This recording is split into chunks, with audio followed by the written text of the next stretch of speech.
চব টাই আহোম যুৱ পৰিষদে আমি জন্মলগ্নৰ পৰাই টাই আহোম জনগোষ্ঠীকে ধৰি 6 জনগোষ্ঠীৰ জনজাতিকৰণৰ কাৰণে আমি তীব্ৰভাৱে আন্দোলন কৰি আহিছিলোঁ। সেই আন্দোলনৰ প্ৰেক্ষাপটত আজি বিজেপি হিমন্ত বিশ্ব শৰ্মাৰ চৰকাৰৰ ৰণোজ পেগুৰ নেতৃত্বত যি 3দিনীয়া মন্ত্ৰীগোটে আজি যি আমাৰ 6 জনগোষ্ঠীৰ প্ৰতিবেদন জনজাতিকৰণৰ প্ৰতিবেদন দাখিল কৰিলে তাৰ কাৰণে আমি ধন্যবাদ জনাইছোঁ। কিন্তু এটা কথা ঠিক, কিন্তু আগতেও এনেকৈ 2-3বাৰ এনেকুৱা ধৰণৰ প্ৰতিবেদন কিন্তু দাখিল কৰিছে। কিন্তু আমি অকল এইবাৰ যে অকল প্ৰতিবেদনখন দাখিল কৰিলে যে আমি শান্ত থাকিম সেইটো কথা নহয়। কিন্তু 26ৰ নিৰ্বাচনৰ আগে টাই আহোমকে ধৰি 6 জনগোষ্ঠীক একেলগে কিন্তু জনজাতিকৰণৰ মৰ্যাদা প্ৰদান কৰিব লাগিব।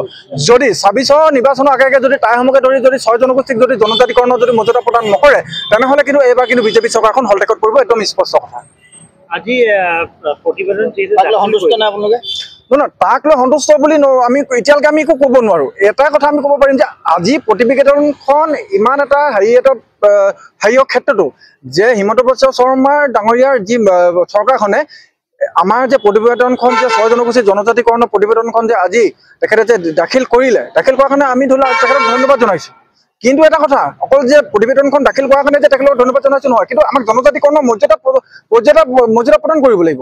মৰ্যাদা প্ৰদান নকৰিলে কিন্তু বিজেপি চৰকাৰখনো কিন্তু আমি শান্তত থাকিব নিদিওঁ, একদম স্পষ্ট। কিন্তু এটা কথা, জনজাতিকৰণ দাখিলৰ পূৰ্বে বড়োলেণ্ডত তেওঁলোকৰ যি BTR বিধানসভা সচিবালয়, সেই সচিবালয়খন তেওঁলোকে জনজাতিসকলৰ যিবিলাক ছাত্ৰ সংগঠন আছে তেওঁলোকে উত্তপ্ত পৰিৱেশৰ সৃষ্টি কৰিছে, তেওঁলোকে লণ্ড ভণ্ড কৰিছে, জনজাতিকৰণৰ বিৰোধিতা কৰিছে।